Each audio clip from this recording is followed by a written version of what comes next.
kumusta kayong lahat? Ako si Dr.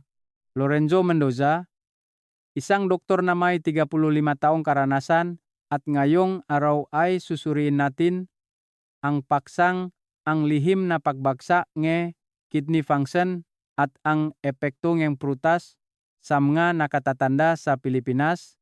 Naitanong mo na ba sa iyong sarili kung bakit kahit kumakain kang prutas araw-araw na inaakala mong mabuti para sa iyong kalusugan, ang resultang iyong kidney test ay nagpapahiwating ng mga problema sa bato? Mahal kong makababayan, sa aking klinika, may isang tanong na paulit-ulit kong naririnig sa loob ng maraming taon na halos memorize ko na.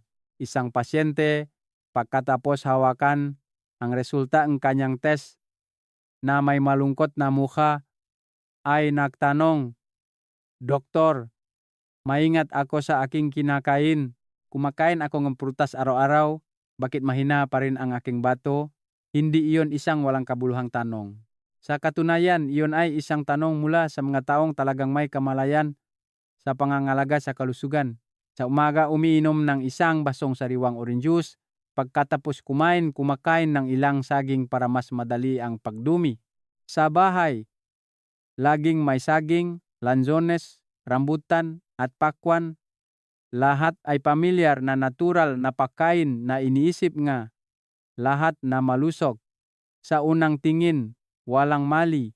Ngunit mahal kong mga kababayan, ang problema ay hindi sa kung tama o mali, kundi sa kakulangan ng sapat na pag-unawa.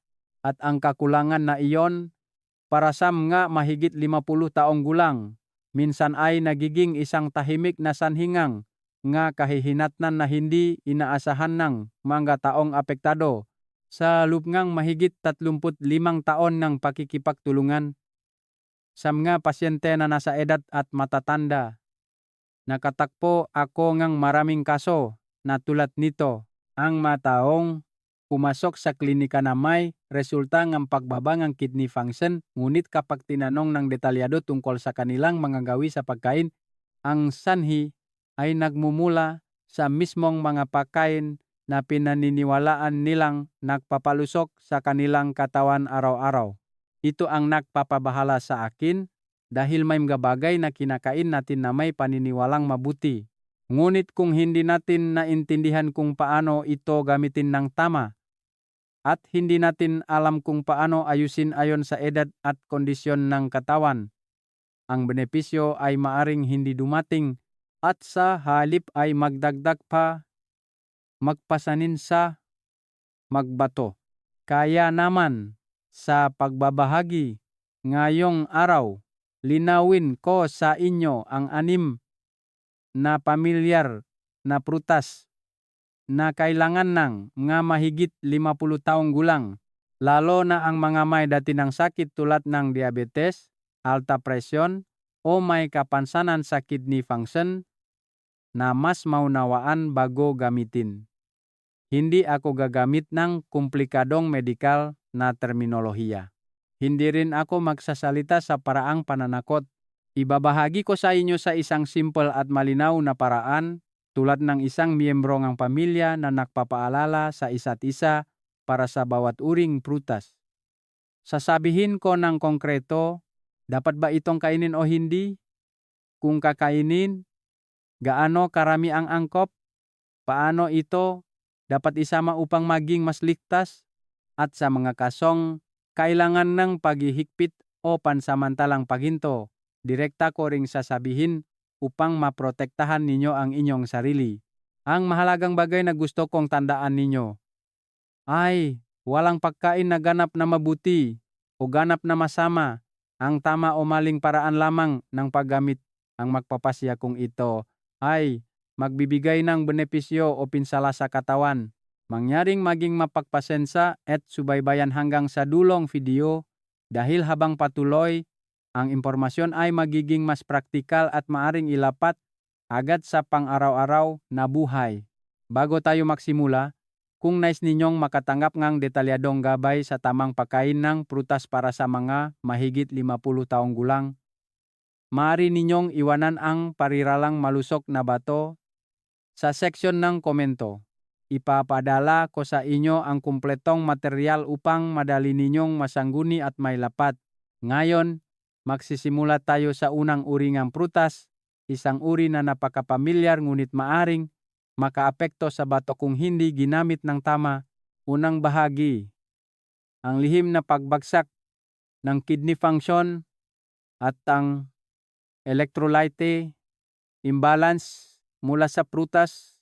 Bago tayo dumako sa bawat partikular na prutas, gusto kong maglaan kayong kaunting oras upang lubos na maunawaan ang isang pangunahing bagay na hindi napapansin ng maraming tao, na ang ating mga bato ay hindi biglang humihina, kundi unti-unting bumababa ang function nito sa paglipas nga taon ng tahimik at dahan-dahan na mismong tayo ay hindi natin napapansin.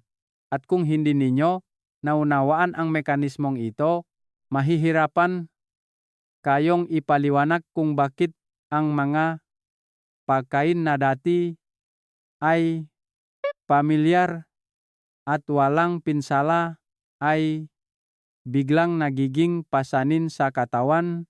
Isipin ninyo ito para mas madaling maunawaan. Sa bawat bahay, karaniwang may filter ng tubig, araw-araw itong nagtatrabaho mula umaga hanggang gabi.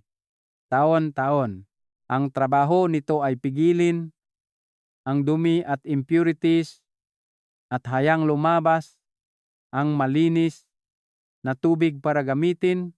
Kapag bagong bili, bago pa ang filter, malinis pa, gaano man kadumi ang tubig ay kaya pa rin nitong iproseso. Ngunit pagkatapos ng 10 taon, 20 taon, nagsisimula ng bumara ang filter. Gumagana pa rin ito, nagfi-filter pa rin. Ngunit mas mabagal ang bilis, mas mababa ang epekto, at ang kapasidad nitong tiisin ay bumaba na ng husto. Ang inyong mga bato ay gumagana din sa ganitong prinsipyo. Paglampas ng 40 taong gulang, ang kakayahan ng bato sa paglilinis ay unti-unting bumababa bawat taon. Ayon sa datos mula sa aktwal na klinikal na practice sa Pilipinas, sa karaniwan, ang kidney function ay maaring bumaba ng humigit kumulang 1% bawat taon. Sa unang tingin, mukhang maliit, ngunit kapag pinagsama-sama sa paglipas ng panahon, sa edad na humigit kumulang 65 taong gulang, ang kidney function ay maring nabawasan ng mahigit 25% kumpara noong kabataan.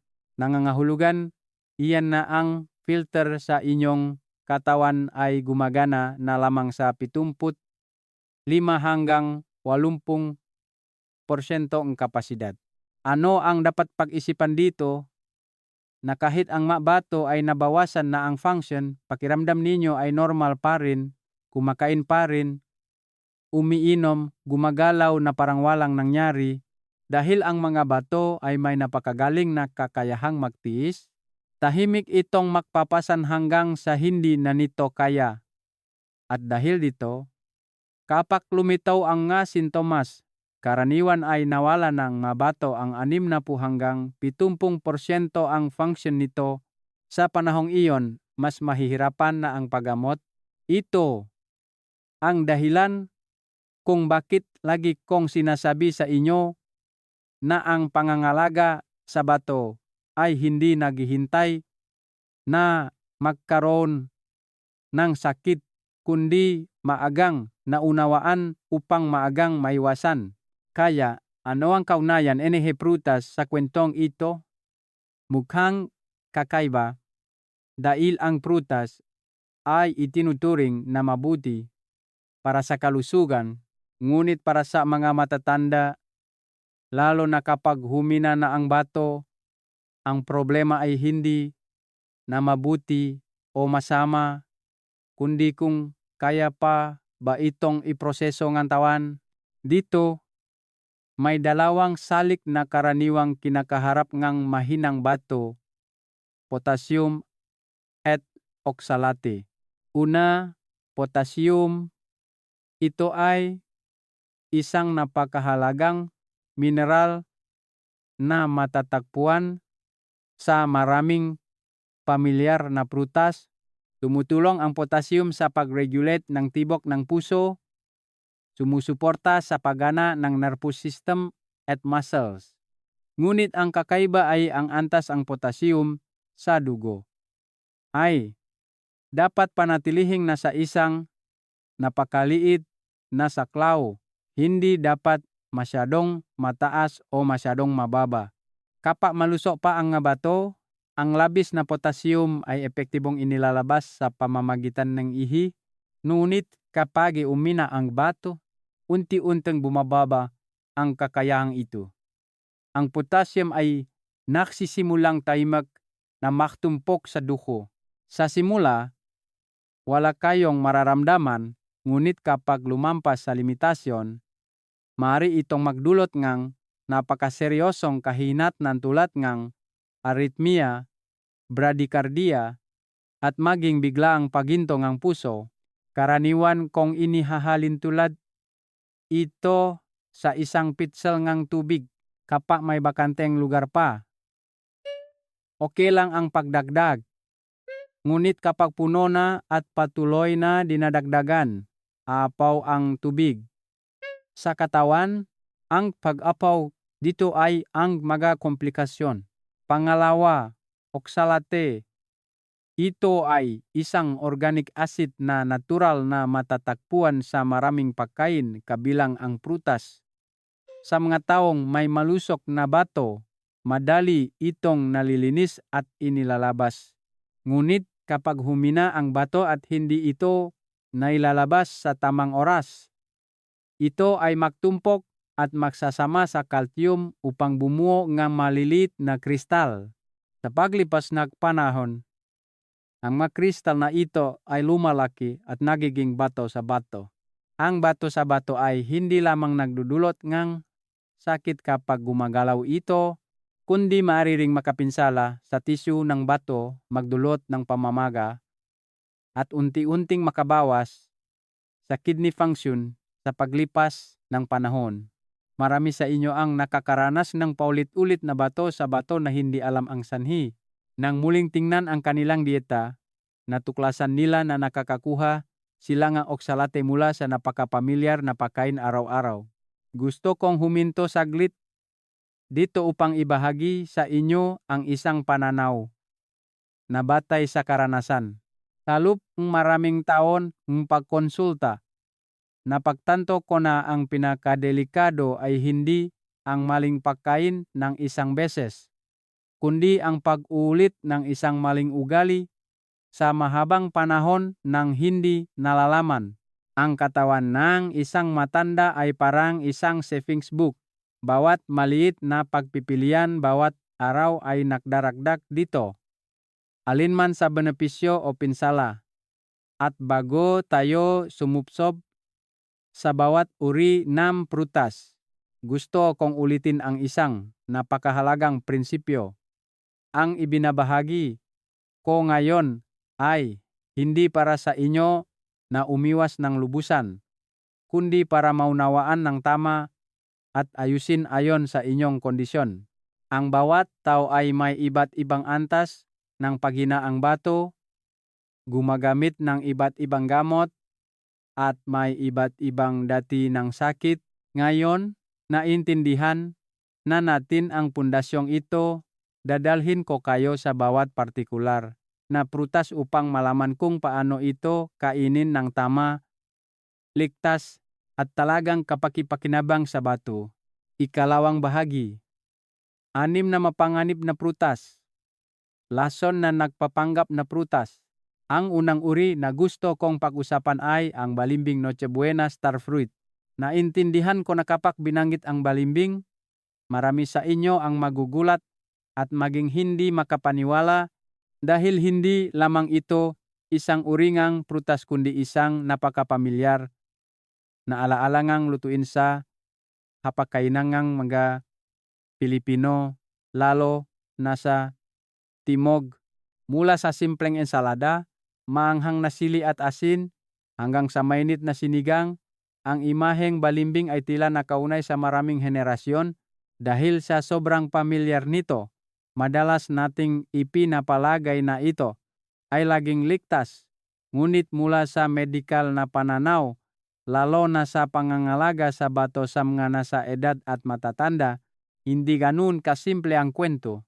Gusto kong lubos ninyong maunawaan na ang esensyang problema ay nakasalalay sa dalawang mahalagang salik. Una, ang napakataas na nilalaman ng oksalate. Kabilang sa mga prutas na may mataas na oksalate na karaniwan sa Pilipinas.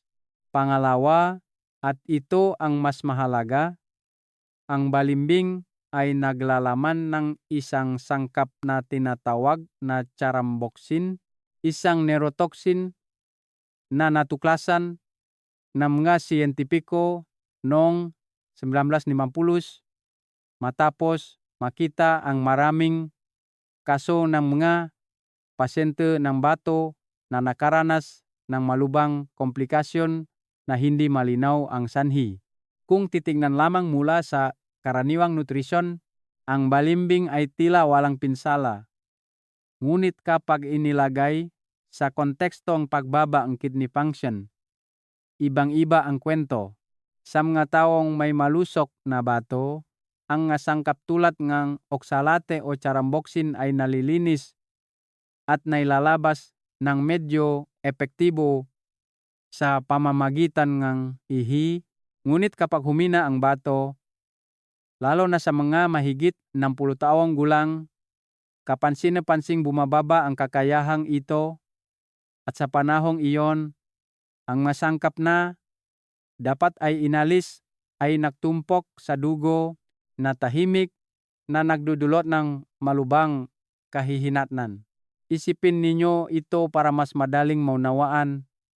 Ang bato ay parang isang filter ng tubig na matagal nang ginagamit, hindi na kasing maayos ng dati.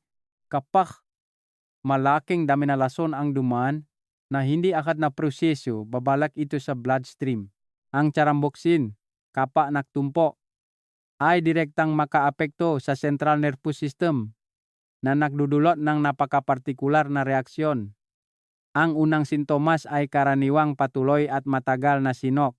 Maraming tao ang nagpapabaya, iniisip na ito ay isang banayad lamang na digestive disorder, ngunit sa katunayan, maari itong maging isang maagang babalaeng neurotoxication. Pagkatapos, ang pasyente ay maaring makaranas nege, pamamanhid, pagkalito, disorientasyon, at sa malubhang kaso, konvulsyon. Ang nakakabahala ay ang pag-unlad na ito ay maaring mangyari ng napakabilis sa loob lamang ng ilang oras pagkatapos kumain.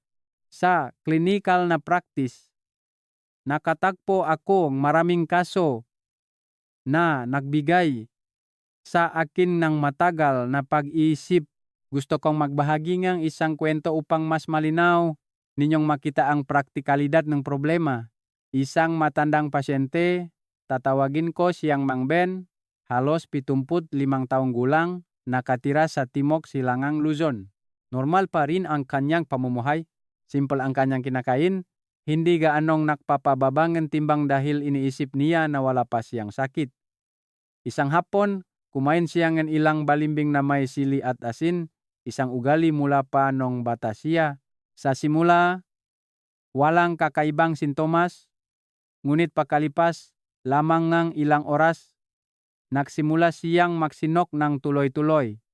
Pagkatapos ay unti-unting nakaranas ng pamamanhid sa kamay, nagulo ang pagsasalita, at saka lang siya dinala ng kanyang pamilya sa emergency room. Pagdating sa ospital, nasa estado na siya na konvulsyon at na-diagnose na may cognition sa charamboxin poisoning sa ilalim na chronic kidney disease na hindi niya alam dati. Ang nagpapabahala Sa akin ay hindi ang prutas mismo, kundi ang pagpapabaya nga tao sa pamilyar na bagay, may mga bagay na kinakain natin sa buong buhay natin nang walang problema. Ngunit kapag nagbabago ang katawan sa paglipas ng edad, lalo na kapag hindi natulad ng dati ang bato, ang parehong pagkain ay maaring maging isang salik na nagpapalitaw ng mapanganib na komplikasyon. Mula sa profesional na pananaw, gusto kong ibahagi sa inyo ang isang napakahalagang prinsipyo. Walang pagkain na ganap na mabuti o ganap na masama. Mayroon lamang kung angkop o hindi angkop sa kondisyon ng katawan sa panahong iyon. Para sa mga bata at malulusog, ang balimbing ay maring isa lamang normal na pagkain. Ngunit para sa mga may senyales ng pagbaba ng kidney function, kahit sa banayad na yugto, ito ay isang pagkain na kailangan ng maingat na pag-isip. Kaya, ano ang dapat ninyong gawin sa praktikal na paraan? Kung kayo ay mahigit 50 taong gulang at hindi pa nasusuri ang kidney function sa loob ng isang taon, ang pinaka-praktikal na payo ay pansamantalang limitahan ang balimbing. Pagkatapos ay magpasuri ng dugo upang malaman ang antas ng creatinine at mula doon ay masuri ang glomerular filtration rate. Ito ay isang simpleng pagsusuri ngunit nagbibigay ng napakalinaw na pagtingin sa kondisyon ng bato. Kung normal ang resulta, maaari kayong kumain ng balimbing sa katamtamang dami. Hindi dapat kumain kapag gutom at iwasan ang labis na pagkain ng sabay-sabay. Ngunit kung na-diagnose na kayo ng chronic kidney disease, anuman ang yugto, pinapayuhan ko kayong iwasan ng lubusan ang balimbing upang matiyak ang kaligtasan. Isa pang punto na hindi napapansin ng marami ay kahit ang matamis na balimbing ay naglalaman pa rin ng charamboksin, bagamat mas mababa ang nilalaman. Kaya sa kasongang sakit sa bato, pinakamainam pa rin kumonsulta sa inyong doktor bago gamitin. Kung gusto ninyo pa rin ang natural na esim sa inyong paukain, maaari kayong pumili na mas matalinong alternatibo tulad na hino na sampalok o passion fruit sa maliit na dami. Ang mauri na ito ay nagbibigay pa rin na kayayang asim ngunit mas mababa ang pangganib sa bato, lalo na sa konteksto na pagbaba ng filtration function. Ang susunod na uri ay saging at ito ang alam kong magpapahinto sa marami sa inyo. Naintindihan ko ang unang reaksyon ng marami sa inyo. Kapag naririnig ang saging ay pagtataka at maging pagdududa. Dahil nun paman, ang saging ay itinuturing na isa sa mga pinakamalulusog, masustansiya at mabuti para sa puso. Ang saging ay naglalaman ng fiber, vitamin B6, magnesium at lalo na potassium, isang napakahalagang mineral na tumutulong sa pagregulate ng presyon ng dugo at sumusuporta sa paggana ng kalamnan ng puso. Ito ay lubos na totoo at hindi ko tinatanggihan ang halaga ng nutrisyon na iyon. Ngunit ang mahalagang bagay na gusto kong mas malalim ninyong tingnan ay ang isang pagkain na mabuti sa isang kondisyon ay maaaring maging pasanin sa ibang kondisyon, lalo na kapag ang katawan ay nasa yugto ng ang pagtanda. Ang problema ay nakasalalay sa mataas na nilalaman ng potassium sa saging. Noong bata pa, ang ating nga bato ay gumagana ng mabilis, madaling ayusin at ilabas ang labis na potassium. Ngunit habang tumatanda, lalo na pagkalipas ng 60 taon, bumababa ang kakayahan sa paglilinis ng bato. Ang kakayahan sa pagkontrol ng electrolyte ay hindi na kasing epektibo ng dati. At sa panahong iyon, ang daming potassium na tila walang pinsala ay nagiging isang salik na kailangang mahigpit na kontrolin. Subukan ninyong isipin sa isang napakapangkaraniwang paraan. Ang isang hinog na saging na may katamtamang laki ay naglalaman ng humigit kumulang 420 hanggang 450 mg potassium. Ang bilang na ito, kung mag-isa, ay hindi nakakabahala, ngunit ang problema ay hindi sa isang saging kundi sa kabuuang damiing potassium sa buong araw. Sa umaga, kung kakain kayo ang 1 hanggang 2 saging, nakapagpasok na kayo ang humigit kumulang 800 hanggang 900 mg potassium sa inyong katawan. Pagkatapos sa pangunahing pagkain, mayroon pa kayong kangkong, kamatis, patatas, kalabasa. Lahat na ito ay mapagkain na naglalaman ng potassium. Sa hapon, magdagdag pang 1 basong orange juice o ilang hiwang ng pakwan. Kaya ang kabuwang dami ng potassium na naipon sa araw ay maaring lumampas sa kakayahan ng mahinang bato na iproseso ayon sa rekomendasyon sa nutrisyon sa Pilipinas. Ang mga taong may chronic kidney disease mula sa stage 3 pataas ay dapat limitahan ang kabuuang dami ng potassium sa humigit kumulang 2,000 mili bawat araw mula sa lahat ng pinagmumulan ng pagkain. Sa ganitong paraan, ang 2 saging palamang ay halos kalahati na ang budget ng potassium sa araw.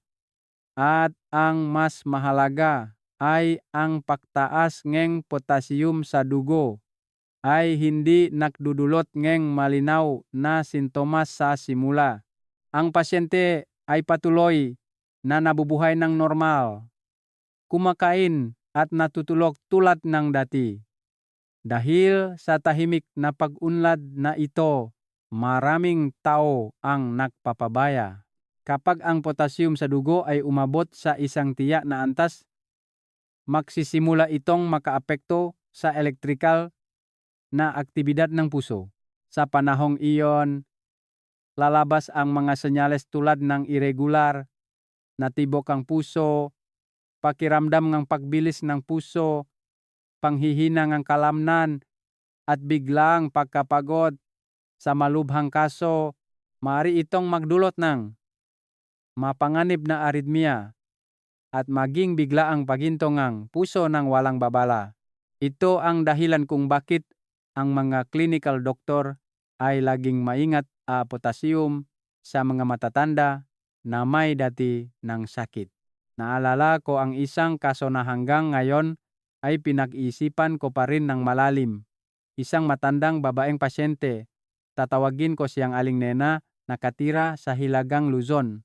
Siya ay napakaingat sa kanyang kalusugan, nilimitahan ang taba, hindi kumakain ng matatamis, at nagpatuloy sa paglalakad araw-araw. Ngunit may ugali siyang kumain ng 2 hanggang 3 saging araw-araw dahil naniniwala siya na ang saging ay mabuti para sa puso at presyon ng dugo. Ang hindi niya napagtanto ay ang kanyang matagal ng diabetes ay naging sanhi ng tahimik na paghina ng kanyang bato ng walang malinaw na sintomas. Sa isang regular na check-up, lumabas na ang potassium sa kanyang dugo ay 61 milimol L. Samantalang ang ligtas na antas ay humigit kumulang 35 hanggang 50 milimol. Ito ay isang antas na maaring maging mapanganib sa puso. Nang suriin ang kanyang ECG, nagkaroon ng banayad na arrhythmia bagaman wala siyang nararamdaman. Pagkatapos ang ospitalisasyon, pag-ayos ang dieta at pagbabawas ang dami ang potassium, kabilang ang pag-alis ang saging sa pang-araw-araw na menu, pagkalipas lamang ng ilang linggo, kapansin-pansing bumuti ang resulta.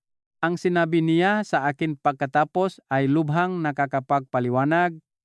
Akala ko ay inaalagaan ko ang aking puso, ngunit sa katunayan ay pinapahirapan ko pala ang aking bato nang hindi ko nalalaman.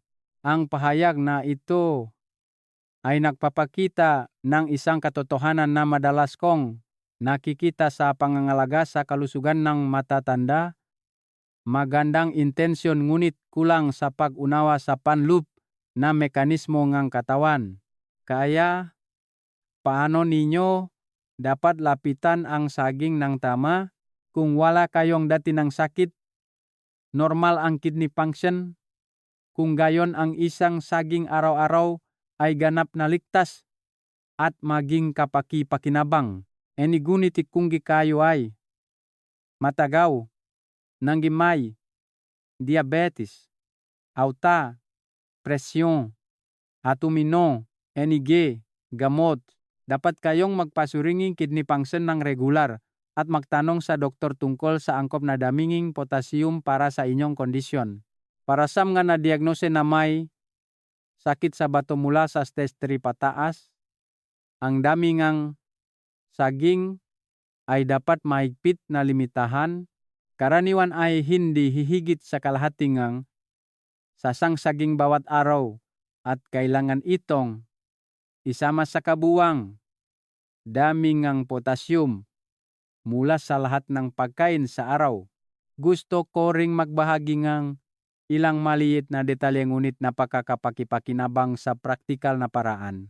Ang saging na medyo hilaw ay naglalaman ng mas kaunting potassium kaysa sa hinok na saging. At ang maliit na saging ay naglalaman ng mas kaunting potassium kaysa sa malaking saging. Kung ayaw ninyong lubos na iwasan ang saging, maari kayong pumili ng maliit na uri at kainin kapag hindi pa gaanong hinok. Bukod parito, dapat kumain ang saging pagkatapos ang pangunahing pagkain sa halip na kapag gutom. Dahil sa panahong iyon, mas mabagal ang proseso ang pag-absorb ang potassium na binabawasan ang pasanin sa bato. Kung nakita ninyong kapaki-pakinabang ang pagbabahaging ito, mangyaring magkomento ang dalawa sa ibaba.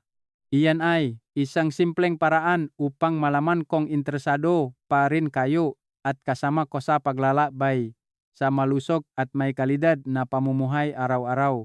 Ang susunod na pangkat ng prutas na gusto kong pausapan ay dalandan, suha at pomelo. Kapag binanggit ang pangkat ng prutas na ito, sigurado akong marami sa inyo ang makakaramdam ng pamilyar at medyo panatag. Dahil ang mga ito ay mga prutas na konektado sa imahe niya mau sustansya, mayaman sa vitamina J at mabuti para sa immune system.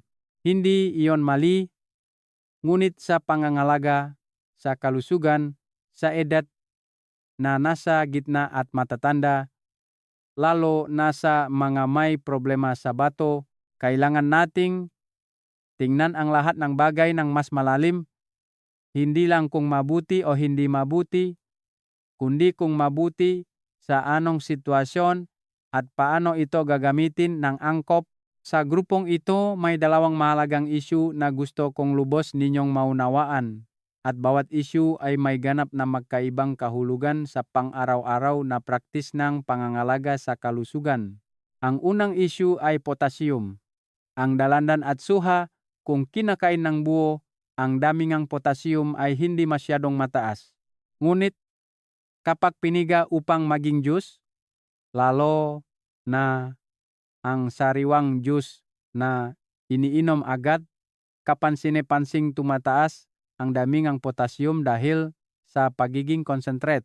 Ang isang basong orange juice na humigit kumulang 200 mililitro ay maaring maglaman ng 450 hanggang 500 miligramo ng potassium. Para sa mga bata na may malusok na bato, hindi ito nakakabahala. Ngunit para sa mga matatanda, kapag humina na ang kakayahan ng bato sa paglilinis, ang bawat basong orange juice sa umaga ay nagiging isang nakatagong pinakmulan ng potassium na hindi ninyo isinasaalang-alang sa inyong dieta. Marami akong nakakatagpo na nagbabahagi na umiinom sila ang orange juice tuwing umaga dahil iniisip nilang iyon ang natural na paraan upang mapalakas ang katawan Ngunit ang problema dito ay hindi kung mali o tama kundi ang kawala na balansa sa kabuuan. Kapag sa loob ng isang araw ay marami ng ibang pagkain na mayaman sa potassium, ang basong orange juice na iyon ay hindi sinasadyang nagtutulak sa kabuuang daming potassium na lumampas sa antas na kayang iproseso ang bato. Ang nakakabahala ay ang pagtaas ng potassium sa dugo ay hindi agad nagdudulot ng sintomas, kaya madali itong napapabayaan hanggang sa magkaroon ng komplikasyon. Ngunit, mahal kong makababayan, ang ikalawang issue, ang gusto kong bigyang diin ng mas malalim dahil direktang naugnay ito sa kaligtasan ngang buhay sa ilang kaso. Ito ay ang interaksyon sa pagitan ng pomelo at gamot. Sa ating katawan, lalo na sa atay, mayroong isang sistema ngang enzyme na gumaganap bilang isang pabrika ngang pagprosesong gamot. Ang isa sa mga mahalagang enzyme ay ang CYP34 na may tungkulin na i-metabolize ang gamot upang magamit ng katawan sa tamang dosis at ilabas sa tamang oras. Kapag normal ang paggana ang enzyme na ito, ang gamot na pumapasok sa katawan ay mahigpit na kontrolado, hindi sobra, hindi kulang, ngunit sa pomelo, lalo na sa grapefruit, may mga aktibong sangkap na may kakayahang pigilan ang enzyme na ito. Kapag nalok ang enzyme, ang gamot ay hindi na-metabolize ng tama na nagre-resulta sa pagtumpok sa dugo sa mas mataas na konsentrasyon kaysa sa inaasahan. Sa madaling salita, umiinom kayo ng isang tableta ngunit ang katawan ay nakakatanggap ng epekto na parang 2 o 3 tableta nang hindi ninyo nalalaman. Hindi ito isang malalayong teorya kundi isang bagay na malinaw na naitala sa literatura. Maraming pag-aral na inilatala sa mga journal ng clinical pharmacology ang nagpakita na sa regular na pag-inom lamang ng grapefruit juice, ang konsentrasyon ng ilang gamot sa dugo ay maring doble o triple at ito ay partikular na mapanganib sa mga gamot na napaka-popular na ginagamit ng mga matatanda sa Pilipinas tulad ng gamot sa alta presyon, gamot sa cholesterol, gamot sa puso, gamot sa pampakalma, at maging ilang gamot sa diabetes. Ang kahihinatnan ang interaksyon na ito ay hindi laging lumilitaw agad, ngunit kapag nangyari, karaniwan itong napakalinaw. Maaring bumaba ng labis ang presyon ng dugo na nagdudulot ng pagkahilo, pagkahulog, ang pagtumpok ng gamot sa kolesterol ay maaring magdulot ng pinsala sa kalamnan at maging humantong sa malubhang kondisyon tulad ng rhabdomyolysis. At ang mas nakakabahala ay kapag ang konsentrasyon ng gamot ay masyadong mataas sa mahabang panahon, ang mismong gamot ay nagiging isang salik na nagdudulot ng pinsala sa bato na humahantong sa acute kidney injury. Naalala ko ang isang tipikal na kaso, ang isang matandang lalaki, tatawagin ko siyang Mang Jose. Uminom siyang gamot sa alta presyon araw-araw at narinig niya na mabuti ang pomelo para sa puso, kaya nagsimula siyang uminom kang pomelo juice sa umaga pagkatapos uminom kang gamot. Ang ugali na ito ay tumagal ng ilang buwan. Pagkatapos nito, na ospital siya dahil sa pagkahilo at pagkahulog sa banyo. Nang suriin, mas mababa ang kanyang presyon ng dugo kaysa sa normal at bumaba rin ang kanyang kidney function kumpara dati. Nang detalyadong tinanong ang kanyang ngagawi, doon lang namin natuklasan na ang ugali niyang pag-inom ng pomelo juice kasamang gamot ang nakatulong sa pagdudulot ng kondisyong ito. Ang nagpapabahala sa akin ay lubos niyang hindi alam at hindi pa nasabihan tungkol dito dati. Kaya, ang gusto kong tandaan ninyo mula sa bahaging ito ay hindi ang lubos na pag-iwas sa pomelo. Hindi masama ang pomelo, hindi ito lason, at maging napakabuti ito sa mga malulusok na tao. Ngunit para sa mga umiinom ng gamot, lalo na ang gamot sa puso at alta presyon, ang pomelo ay maaring maging isang salik na ganap na nagpapabago sa epekto ng gamot para sa ligtas na paggamit. Kung hindi kayo gumagamit may gamot na may interaksyon at mayos pa ang kidney function. Ang dalandan, suha at pomelo ay napakagandang pagpipilian pa rin. Mas mainam na kumain ng buo sa halip na uminom ng juice dahil ang pagkain ng buo ay nakakatulong sa mas mabagal na pag-absorb.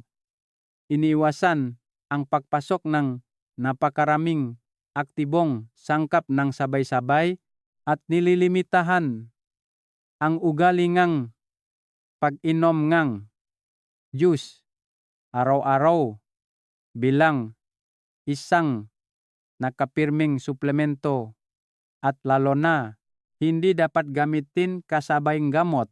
Pagdating sa puntong ito, sigurado akong marami sa inyo ang nag-isip tungkol sa tag-araw, tungkol sa uri ng prutas na halos lahat ng bahay ay bumibili ng isang kahon, rambutan at lansones. Lubos kong naunawaan ang pakiramdam na iyon. Ang rambutan at lansones ay hindi lamang prutas, kundi bahagi rin nga alaala ng tag-araw ng mga Pilipino. Matamis, mabango, nakakapresko, madaling kainin na minsan ay hindi mo napapansin na ubos na pala ang isang basket. Ang natural at malinis na pakiramdam na ito na hindi pinoproseso ay nagpapaisip sa marami sa inyo na maring kumain ng marami. Ngunit sa pangangalaga, sa kalusugan sa edad na nasa gitna at matatanda, lalo na sa bato, ang mahalaga ay hindi kung natural ang pagkain o hindi, kundi kung kaya pa ba ng katawan na i-proseso ang inilalagay dito. Ang rambutan at lanzones ay may isang kapansin-pansing pagkakatulad, ang mataas na nilalaman ng fructose. Ito ay isang uri ng simpleng asukal, ngunit hindi tulad ng glucose. Ang fructose ay hindi direktang ginagamit ng sel sa kalamnan o utak, kundi halos ganap na nili-metabolize sa atay. At sa prosesong ito, gumagawa ang katawan ng isang byproduct na narinig ng marami sa inyo, ang uric acid. Karaniwan, kapag binabanggit ang uric acid, iniisip agad natin ang gout na may matinding pananakit ng kasukasuan. Ngunit sa mas malalim na pananaw, ang uric acid ay hindi lamang nakakaapekto sa kasukasuan kundi direktang nakakaapekto rin sa bato. Kapag ang antas ng uric acid sa dugo ay mataas sa mahabang panahon, maari itong tumira sa maliliit na tubo ng bato na nakdudulot ng pamamaga at unti-unting bumababa ang kakayahan sa paglilinis sa paglipas ng panahon. Ito ay isang proseso na tahimik na nagaganap, walang sakit, hindi malinaw, ngunit nagtumpo sa paglipas ng taon. Isang pag-aral na inilatala sa International Journal of Nephrology ang nagpakita na ang talamak na mataas na uric acid ay direktang naunay sa bilis ng pagbaba ng kidney function sa mga matatanda. Ito ay nakakatulong sa atin na mas maunawaan kung bakit may mga tao na walang malinaw na sintomas, ngunit kapag natuklasan, ang kidney function ay kapansin-pansing nabawasan na. Hindi lang iyon, ang rambutan at lanzones ay mayroon ding medyo mataas na glycemic index. Sa humigit kumulang 10 piraso lamang, maaring mabilis na tumaas ang blood sugar sa loob ng 30 hanggang 45 minuto pagkatapos kumain. Sa mga malulusok na tao, kayang ayusin ng katawan. Ngunit sa mga may diabetes o pre-diabetes, ang kondisyong ito ay magpapalitaw nga inflammatory reaction sa katawan, lalo na sa maliliit na daluyan ng dugo na nakbibigay ng dugo sa bato. Kapag paulit-ulit ang mga pamamaga na ito, nagiging salik ito na nagpapabilis sa pag-unlad ng kidney failure. Gusto kong bigyang pansin ninyo ang isang prinsipyo.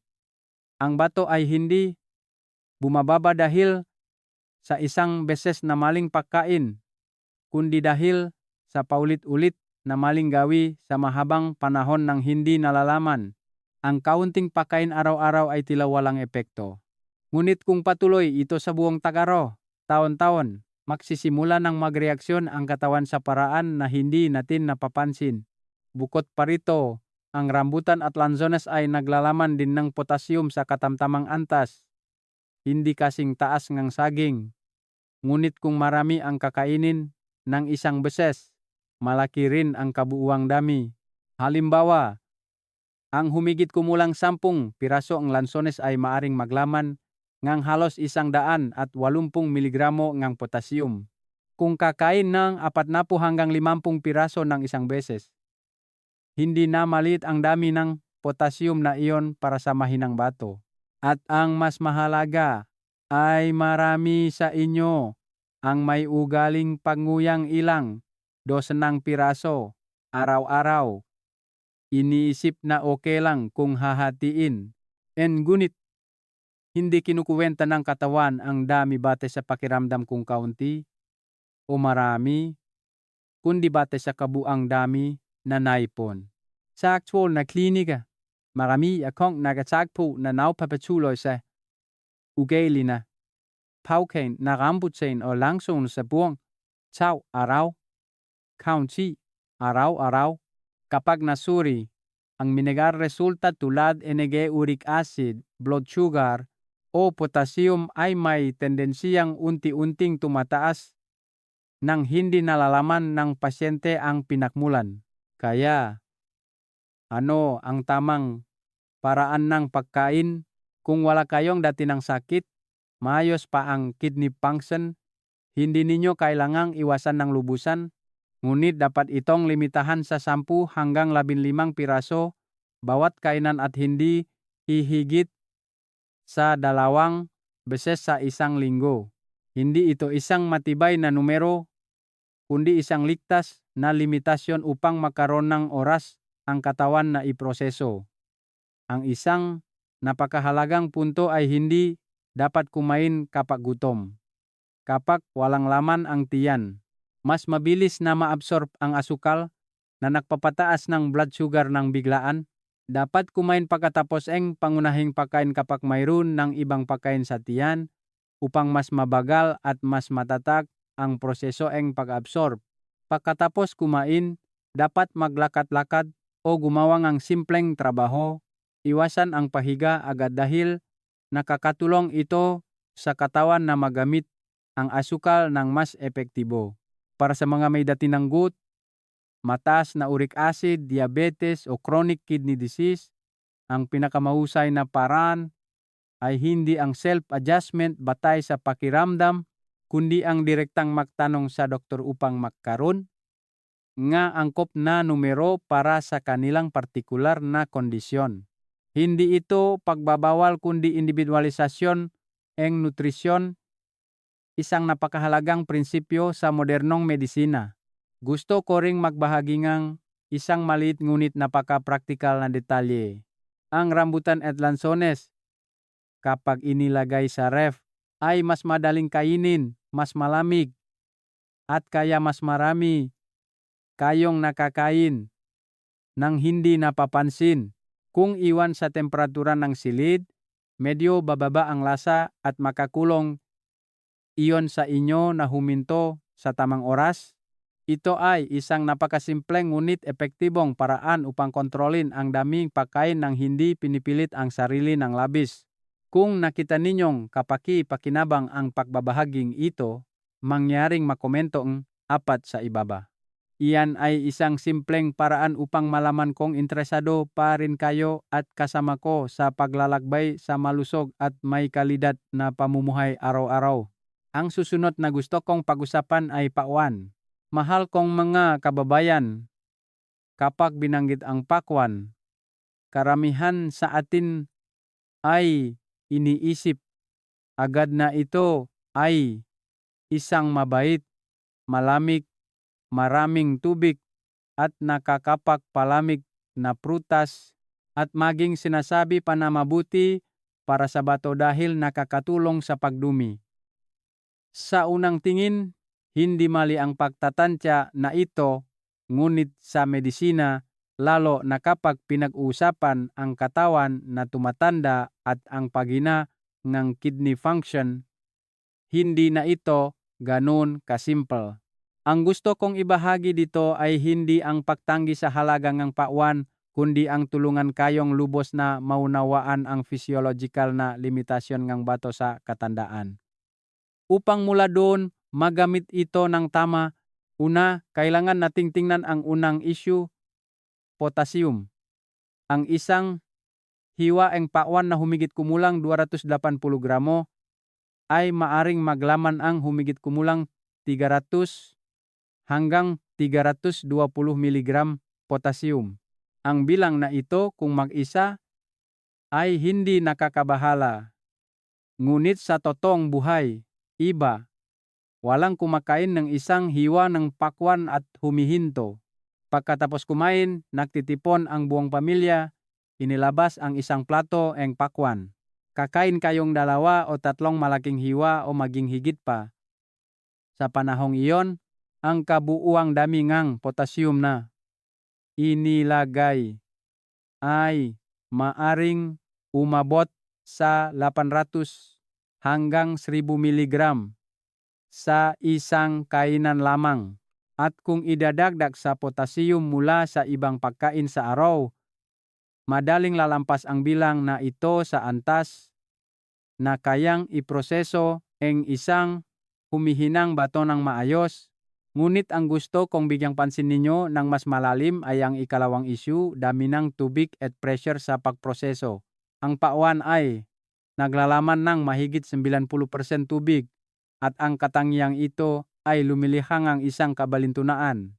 Sa mga bata na may malusok na bato, ang pagtaas ng dami ng tubig ay nakakatulong sa mas mahusay na paglabas.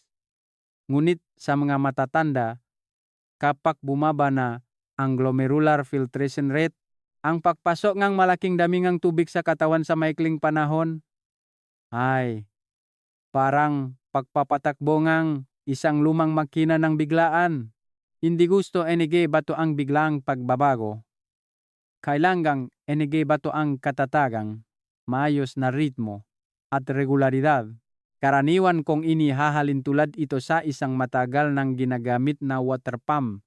Kung ang water pump ay gumagana araw-araw na may katamtamang daloy ng regular, patuloy itong gagana ng maayos. Ngunit kung biglang dumaksa ang malaking daming ng tubig, pinipilit ang makina na gumana ng mabilis, tataas ang pressure. Hindi lamang nito, hindi mapapalakas ang makina kundi mapapabilis din ang pagkasira ng panloob na bahagi at unti-unting bababa ang performance sa paglipas ng panahon. Ang inyong mga bato ay ganun din. Hindi lang sa maraming tubig ang mabuti, kundi sa tamang paraan, tamang oras, at tamang biological rhythm. Naalala ko ang kaso ni Aling Mila, 70 taong gulang, na sinusubaybayan para sa stage 2 kidney failure. Siya ay napakaingat, kumakain ng simpleng pagkain, at sumusunod sa mga tagubilin ng halos ganap. Ngunit sa isang panahon ng matinding init, may ugali siyang kumain ng pakwan pagkatapos ng bawat pagkain. Bawat beses ay ilang malalaking hiwa na ginawa niya ng halos 2 linggo. Nang magpatingin muli, kapansini-pansing tumaas ang antas ng kanyang creatinine kumpara dati. Walang ibang pagbabago sa gamot o pamumuhay. Ang tanging pagkakaiba lamang ay ang pagtaas ng dami ng pakwan. Pagkatapos ayusin ang kanyang dieta, binawasan ang dami ng pakwan at muling ipinamahagi ang pag-inom ng tubig sa araw. Pagkalipas lamang ng maikling panahon, unti-unting bumalik sa normal ang kanyang resulta. Kaya, paano gamitin ang pakwan ng ligtas at angko para sa bato? Una, dapat kayong kumain ng katamtamang dami. Bawat beses ay 1 hanggang 2 manipis na hiwa lamang. Hindi dapat kumain ng tuloy-tuloy sa loob ng maraming araw sa isang linggo. Dapat kumain pagkatapos ng pagkain upang mas mabagal ang proseso ng pag-absorb. Iniwasan ang biglaang pagtaas ng potassium at tubig sa dugo. Iwasan ang pagkain kapag gutom dahil mas mabilis na maabsorb ng katawan na lumilikha ng mas malaking pressure sa filtration system. Lalo na, hindi dapat kumain ng pakwan bago matulog dahil sa gabi ay oras ngang pahinga ngang bato upang mapanatili ang homeostasis. Isa pang punto na hindi napapansin ng marami ay ang pakwan juice. Kapag piniga, hindi sinasadyang naglalagay kayo sa katawan ng malaking dami ng tubig at mineral sa napakaikling panahon. Mas mabilis kaysa sa pagkain ng bawat hiwa. Ito ay nagpapataas ng bilis ng pag-absorb at para sa mahinang bato. Iyan ay isang malaking pressure. Kaya sa halip na uminom ng juice, dapat kumain kayo ng maliliit na hiwa ng dahan-dahan upang magkaroon ng oras ang katawan na umangkop. Kung manit ang panahon, sa halip na lubos na umasa sa pakwan, maaari ninyong hatiin ang pakinom ng tubig sa araw. Kaunti bawat beses, isama sa isang balanse na pagkain. Ang pagpapalamig ay hindi sa pagkain ngang napakarami ng sabay-sabay, kundi sa banayad na pagregulate sa buong araw. Ito rin ang filosofiya sa pangangalaga sa bato na lagi kong binibigyang diin. Hindi sukdulan, hindi pabigla-bigla, kundi matibay at may ritmo. Ang huling uri sa listahan ngayong araw ay isang bagay na nakikita kong parami sa mga hapagkainan ng mga pasyente sa nakalipas na ilang taon, pinatuyong igos at datiles. Mahal kong mga kababayan, kung may isang pangkat ng pagkain na tatawagin kung malusok ngunit pinakamadaling mali ang pag-unawa, iyan ay ang pinatuyong igos at datiles. Sa nakalipas na ilang taon, napansin ko na lumilitaw sila ng madalas sa dieta ng mga nasa edad at matatanda, lalo na ang mga may kamalayan sa pangangalaga, sa kalusugan, sa medisina. Mayroong isang napakahalagang prinsipyo na lagi kong inuulit. Walang pagkain na ganap na mabuti o ganap na masama, mayroon lamang tamang paraan ng paggamit o mali. At sa pinatuyong igos at datiles, ang bitag ay nakasalalay sa pagiging napaka-concentrated na hindi napapansin ng mata. Isipin ninyo ito, kapag ang sariwang prutas ay pinatuyo, halos lahat ng tubig ay nawawala, ngunit ang potassium, asukal, oksalate, at iba pang mineral ay halos nananatili.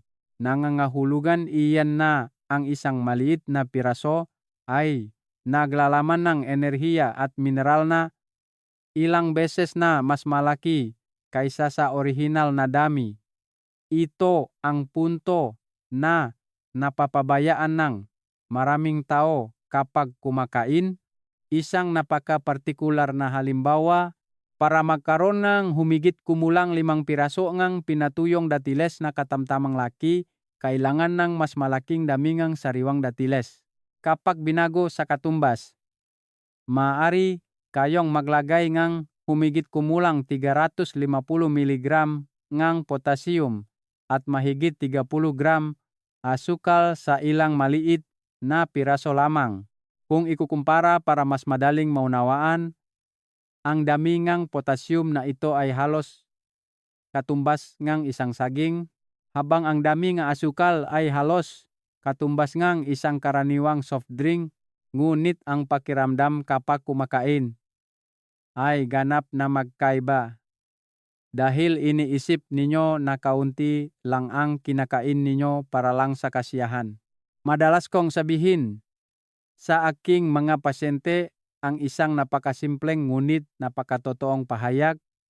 Ang anumang mas maliit at mas matamis ay dapat maging mas maingat sa bato dahil ang bato ng mga matatanda ay hindi na kayang iproseso ng maayos ang mga concentrated na mineral na ganun. Sa pinatuyong igos naman, mas malalim pa ang kwento. Ang sariwang igos ay naglalaman na ang medyo mataas na dami ng oksalate. Kapag pinatuyo, kapansine-pansing tumataas ang konsentrasyon na ito. Ang oksalate, kapag pumasok sa katawan at hindi nailabas ng lubusan, ay magsasama sa kalsiyum upang bumuo ng malilit na kristal sa bato. At sa paglipas ng panahon, nagiging bato sa bato. Hindi ito nangyayari agad kundi isang tahimik na proseso ng pagtumpok na akma sa paraan ng pag-unlad ng sakit sa bato. Sa clinical na practice, marami akong nakatagpo na ang sanhi ay hindi sa isang kainan kundi sa paulit-ulit na gawi araw-araw. Naalala ko ang kaso ni Aling Rosa, 64 taong gulang, nakatira sa Bulacan. Lubos siyang maingat sa natural na pagkain, nililimitahan ang pino na asukal. Araw-araw, kumakain siya nga humigit kumulang 6 hanggang 8 pinatuyong datiles at nagdagdag pa ngang kaunting pinatuyong igos dahil naniniwala siya na nakakatulong ito sa panunaw at nagbibigay nga enerhiya. Pagkalipas ngang ilang buwan, nagsimula siyang makaramdam ngang bahagyang pagkapagod, mabigat na pakiramdam sa paa at bahagyang pananakit ng likod. Nang suriin, lumabas na tumaas ang potassium sa kanyang dugo, mataas ang uric acid at bumaba ang kidney function kumpara dati. Ang mahalaga ay wala siyang malinaw na dati ng sakit bago nun. Nang inalis niya ang ugali ngang pagkain ng datiles at pinatuyong igos araw-araw, kasabay ngang pag-ayos ng kanyang dieta, unti-unting bumuti ang kanyang nga resulta sa paglipas ngang panahon. Gusto kong tandaan ninyo ang isang prinsipyong katotohanan. Hindi mahalaga sa bato kung ang pagkain ay natural o industrial. Binibilang lamang ng bato ang kabuuang dami ng mineral at metabolites na kailangan nitong iproseso. Kaya, paano gamitin ng tama ang pinatuyong igos at datiles?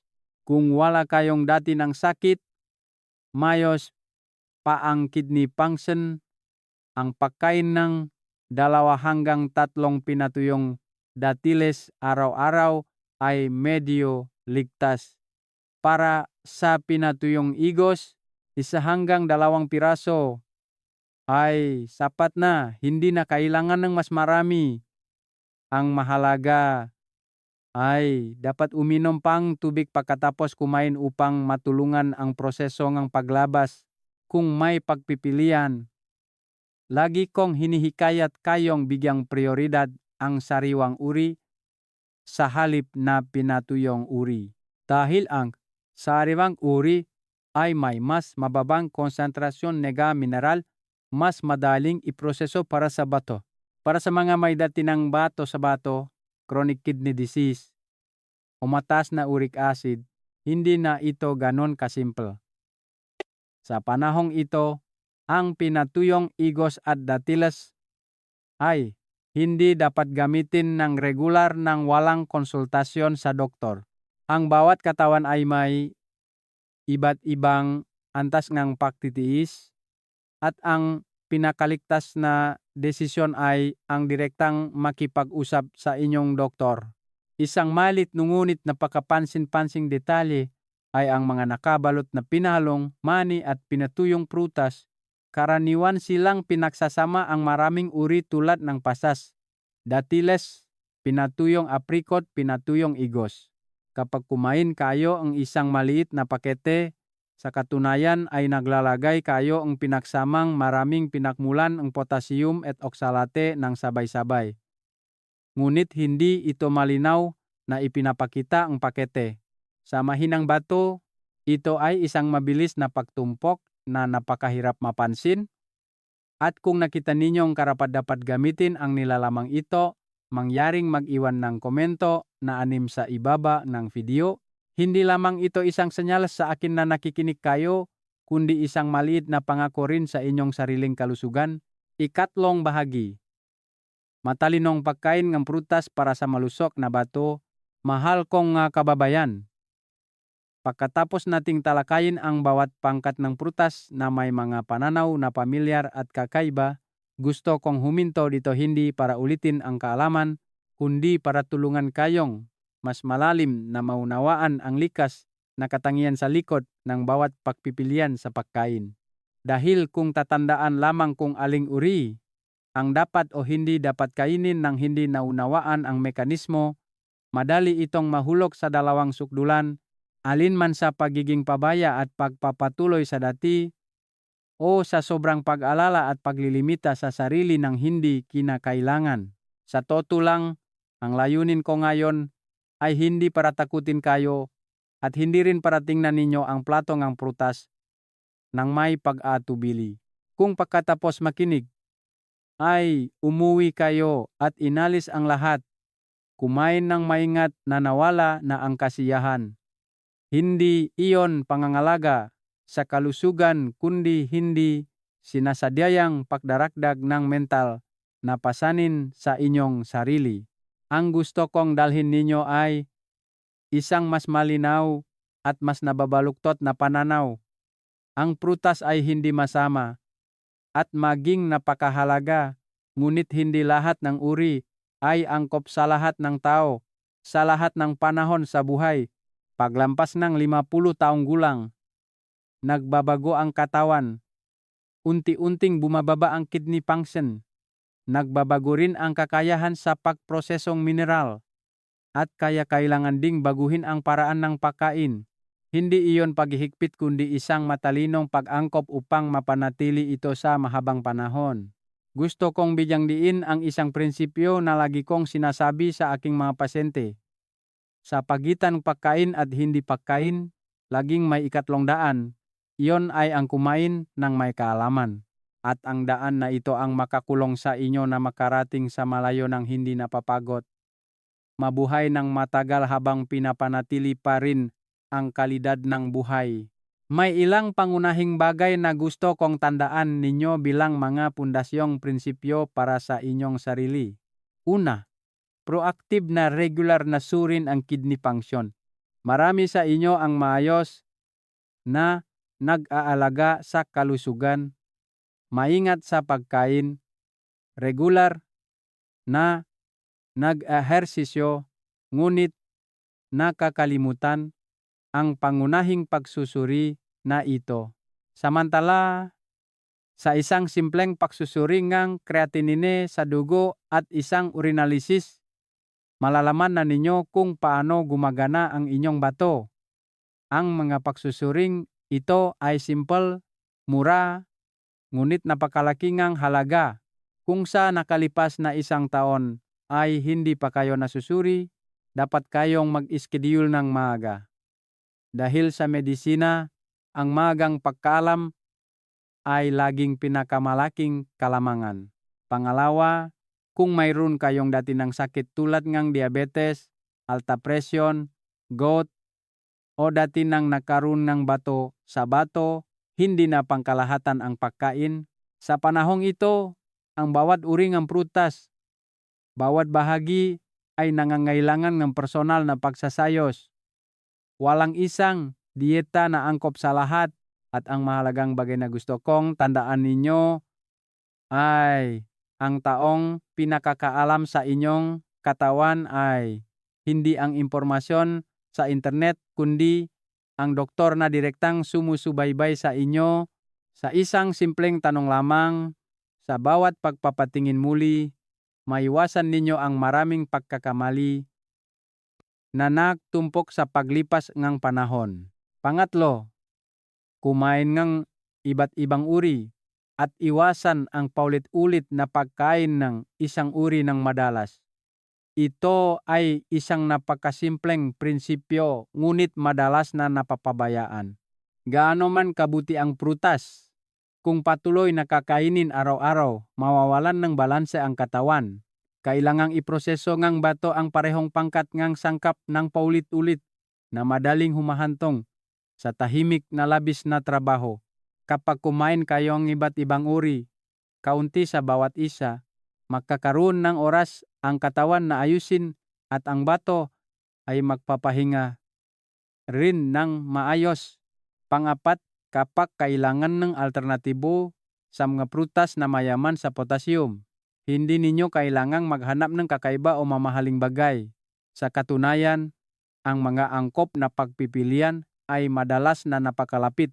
Ang isang maliit na mansanas ay maaaring pumalit sa saging o strawberry, guava, at red bell pepper ay maaaring pumalit sa isang basong orange juice sa umaga. Ang mga pagkain ito ay nagbibigay pa rin ng vitamina C at antioxidants ngunit hindi naglalagay ng potassium pressure sa bato. Ang mahalaga ay hindi ang pagpasok ng napakarami, kundi ang sapat lamang upang epektibong maabsorb ng katawan nang walang negatibong reaksyon. Panlima, kontrolin ang bahagi sa mauri na madaling labis na makain.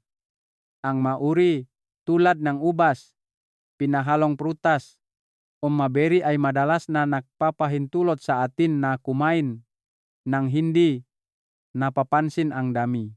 Kaya, dapat ninyong hatiin ang bahagi, kumain ng dahan-dahan, ngumuyan ng mabuti, at lalo na iwasan ang pagkain malapit sa oras ng gabi. Para sa mana sa edad, lalo na mana may problema sa blood sugar, ang masyadong mabilis o masyadong maraming pagkain ng prutas ng isang beses ay maaring magdulot ng matinding pagbabago sa blood sugar na hindi direktang nagpapahirap sa bato. Pang-anim, tandaan ang oras ng pagkain ng prutas kumpara sa oras ng pag-inom ngamot. Ito ay isang bagay na kakaunti ang napapansin ngunit napakahalaga. Kung umiinom kayo ng mga gamot tulad ng ACE inhibitors, receptor blockers, o potassium-sparing diuretics, ang pagkain ng prutas na mayaman sa potassium nang masyadong malapit sa oras ng pag-inom ng gamot ay maaring magdulot ng hindi gustong sinergi sa puso at bato. Sa mga mahigit 60 taong gulang, mas sensitibo na ang electrolyte regulation system. Kaya, ang pagpapanatili ng humigit kumulang 2 oras na pagitan ay isang simple ngunit epektibong paraan upang mabawasan ang panganib. Gusto kong ibahagi sa inyo ang isang personal na karanasan pagkatapos ng maraming taon ng pakikipagtulungan sa mga matatanda. Ang bato ay ang pinakatahimik na organ sa katawan. Nagtatrabaho ito ng tuloy-tuloy, walang pahinga, walang reklamo. At dahil sa katahimikan na iyon, madali nating nakakalimutan hanggang sa hindi na nito kayang manahimik pa. Kapag napagtanto, karaniwan ay nawala na ang malaking bahagi ng funksyon nito, kaya ang pangangalaga sa bato ay hindi naghihintay na magkaroon ng sakit kundi pinapanatili ito upang hindi ito labis na mapagod araw-araw. At nagsisimula iyon sa napakaliit na bagay tulad ng paraan ng pagpili ninyo ngang prutas, ang paraan ng pagkain ninyo ngang isang bahagi, o ang paraan ng pakikinig ninyo sa napakabanayad na senyales mula sa katawan. Madalas kong sabihin sa aking mga pasyente ang isang napakasimpel ngunit napakatotoong pahayag. Ang kalusugan sa katandaan ay hindi nakmumula sa malalaking bakay kundi sa malilit na kawi na kinakawan ng tama at regular. Ang isang normal na pagkain, kung maayos na nabago, ay maaring maging isang paraan upang mapalusok ang bato sa mahabang panahon nang walang anumang komplikadong pamamaraan. Kung nakita ninyong kapakipakinabang ang pagbabahaging ito ngayong araw, isipin ang inyong mga mahal sa buhay, lalo na ang mga mahigit 50 taong gulang. Marahil ay kumakain sila ng napakapamilyar na pagkain araw-araw. na sa kaunting pagbabago lamang ay magkakaroon na ng malaking pagkakaiba.